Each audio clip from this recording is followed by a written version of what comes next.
Laudetur Jesus Christus, Semper Laudetur.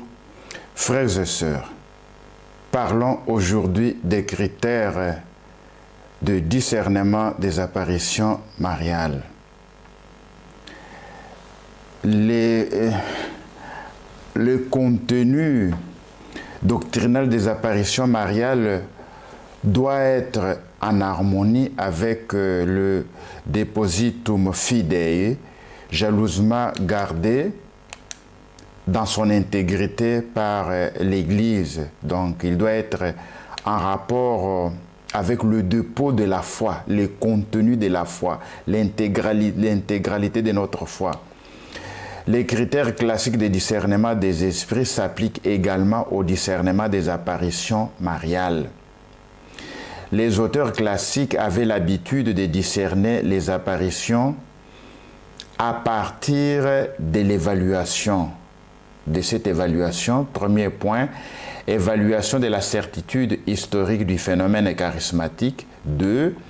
Évaluation du sujet du charisme, dans notre cas du visionnaire. 3. Évaluation de l'objet ou du contenu du phénomène charismatique ou de l'apparition. 4. Évaluation de toutes les circonstances qui tournent autour de l'apparition. 5.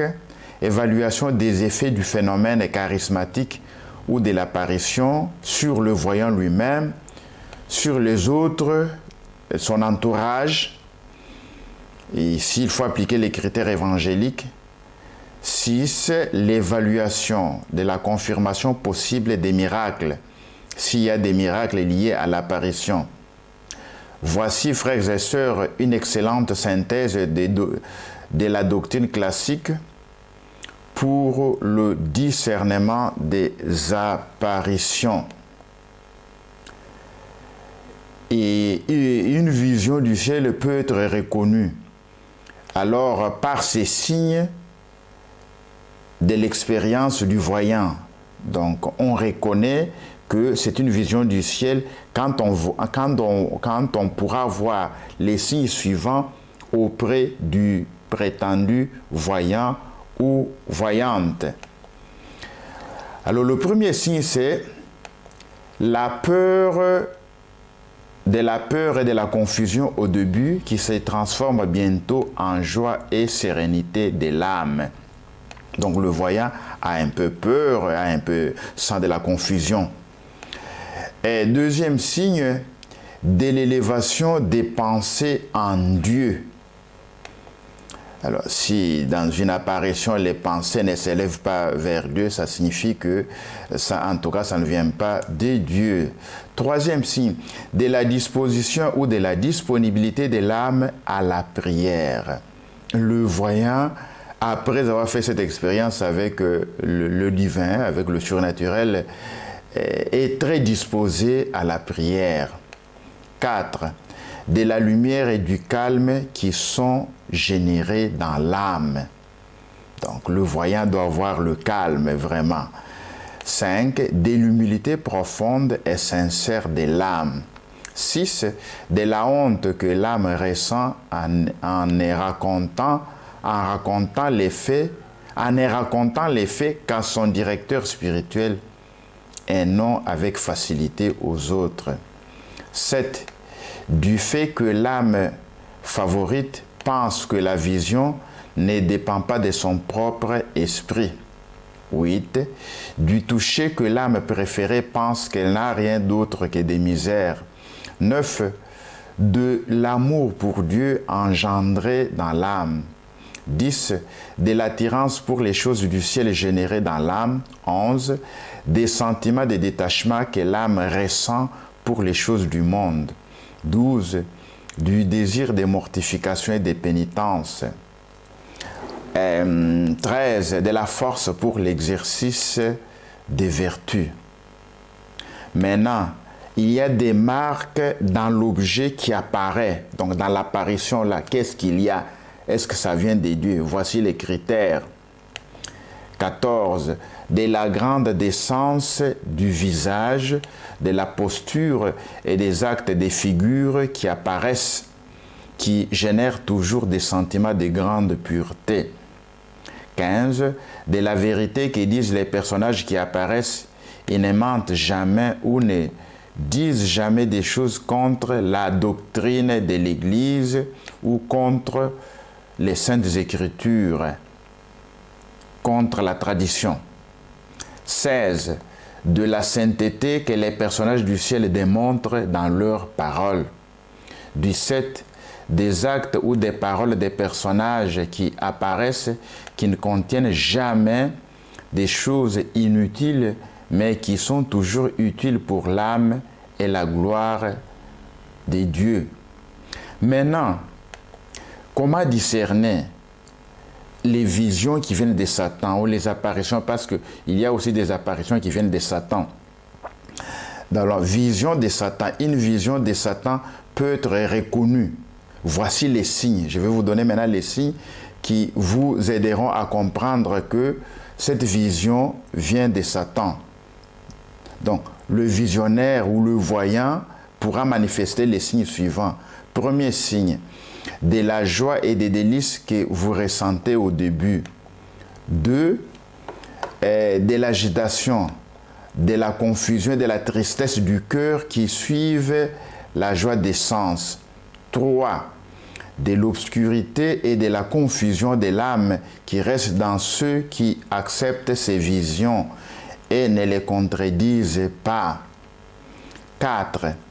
Du plaisir trompeur initial qui laisse alors l'âme triste, dégoûtée, sèche et pas du tout prête pour la prière. 5.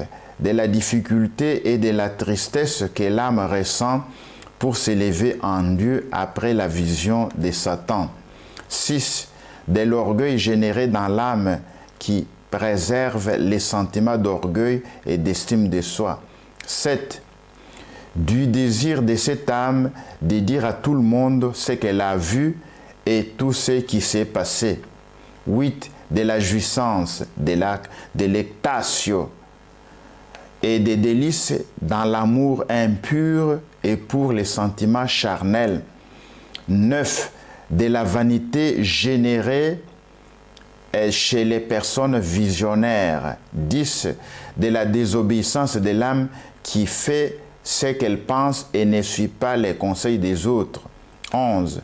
De l'impatience de l'âme qui ne tolère pas les contradictions. 12. Du manque d'amour pour les autres dans l'âme qui les critique et les traite mal. 13. Du manque de mortification dans l'âme après la vision. 14.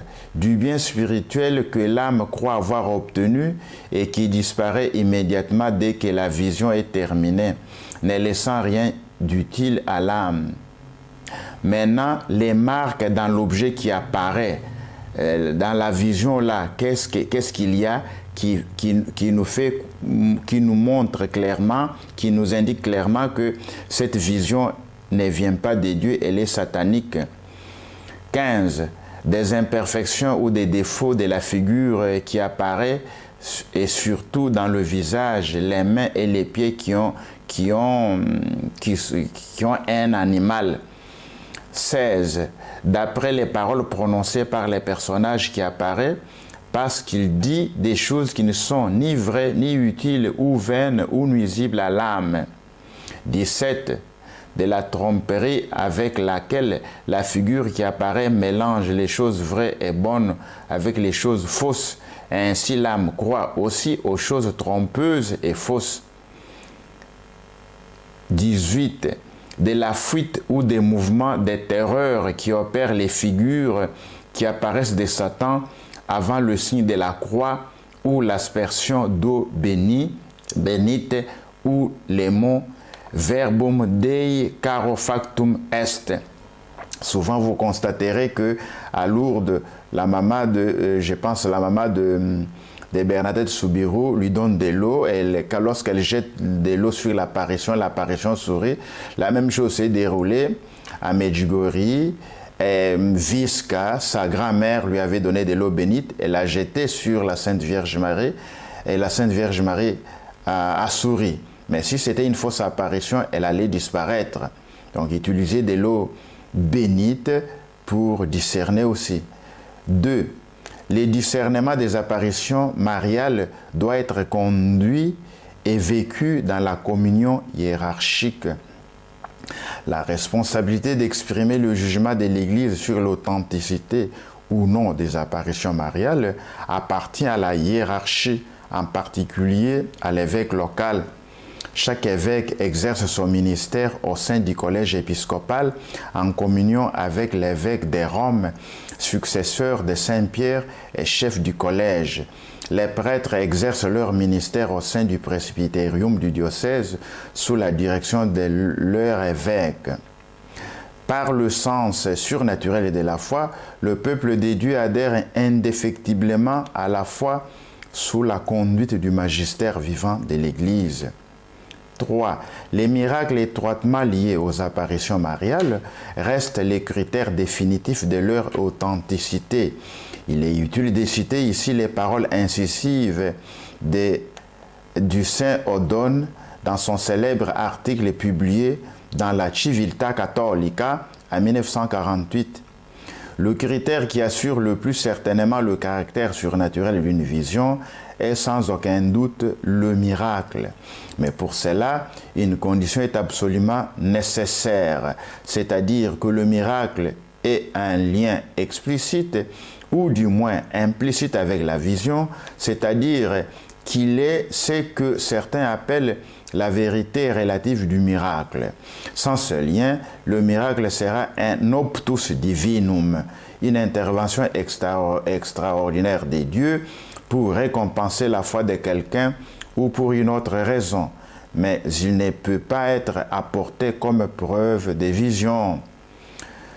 Laudetur Jesus Christus, Saint-Père, Laudetur.